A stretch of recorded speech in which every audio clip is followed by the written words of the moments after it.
Shading. It allows you to add depth to your animation, giving it some dimension and clearly separating elements. At MonkeyDLuffy 3MD asked for a shadow tutorial, so that's exactly what you're gonna get. Also asked for a tutorial on making OCs, which I will make. I just want to really script that out and give you guys the best video possible. But for now, let's get straight to the shading tutorial.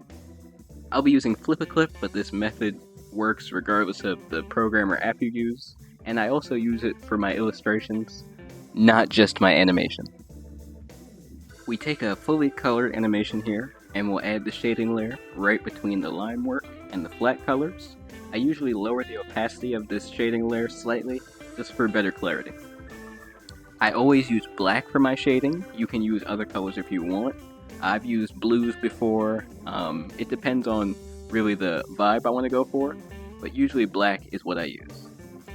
You could use red for a volcano scene or gray for a snowy scene. There's really limitless possibilities. It's all situation dependent. And now you just start shading, which might be easier said than done. I've learned over time how shading works. I'm sure you've seen the tutorials with the spheres and the cubes, with the light and the shadow on them. And while it is a well-proven way to learn, it didn't work for me when I started learning how to shade. I couldn't quite understand it, even though it seems simple to me now.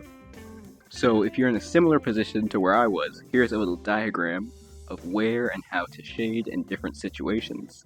Screenshot them if you want to reference them for later, and these will help you get the general idea of places you can add shading almost all the time. The simplest route to go is always a little bit under the pecs and the bicep area, the arm right here. Always under the chin you can do, if your characters have eyes, right under like the eyebrow, between the eyebrow and the eyelid is good. You can pretty much always add shadows there. A little shading on the back leg, so whichever leg is not facing the viewer. And always remember that shading is just a depiction of where light isn't, and most times these places are obscured from general light sources. You can also use shading more stylistically than literally. You can kind of ignore the light source and just shade where you feel will add the most emotion to your scene. So if you have an evil character, you want to shade his face in complete black. You can kind of play a little fast and loose with how you do it to add that extra flair. Don't do it too much. You want to know the rules before you break it, as they say.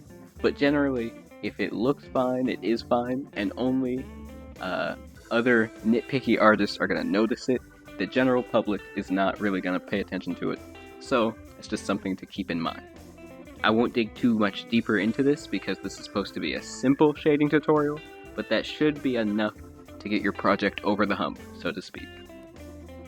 From there, it's pretty straightforward. I go through every frame and do my best to keep the shading consistent.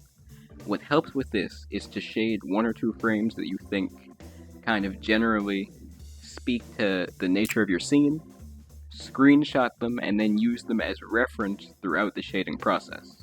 This helps me keep the shading consistent and not forget anything or leave anything out. Like this little forearm shadow here is easy to forget. The reference helps me just to see, okay, it goes there.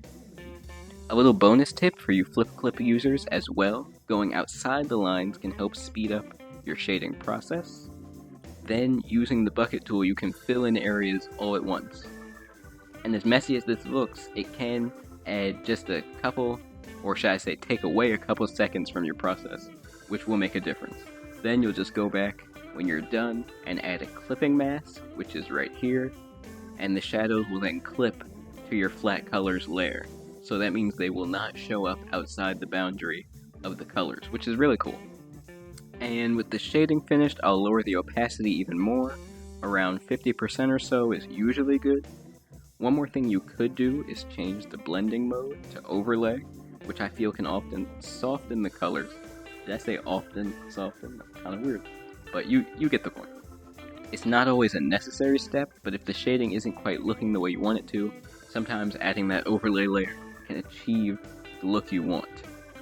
And if it still looks off after this, you can duplicate your shading layer, set the one underneath to normal blending mode and the one above to overlay, and mess with the opacity for both, that can simultaneously soften and darken the colors. Like, let's say you're shading something white, pressing the overlay will just make the shadows non-existent, because there's nothing to overlay onto, I suppose.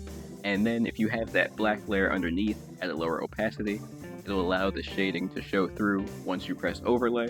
Or if you're shading something white, just use a different color. I've done that as well. Shade one thing in black, one thing in something else, to achieve the desired result. And with that, the shading is done. This animation is actually for another upcoming tutorial, that if it's not posted right now, it will be eventually, so stay tuned for that. But if you found this helpful, if you learned something from it, definitely like and subscribe. And I do read your comments, so feel free to ask me any questions you might have, and there are definitely more tutorials on the way.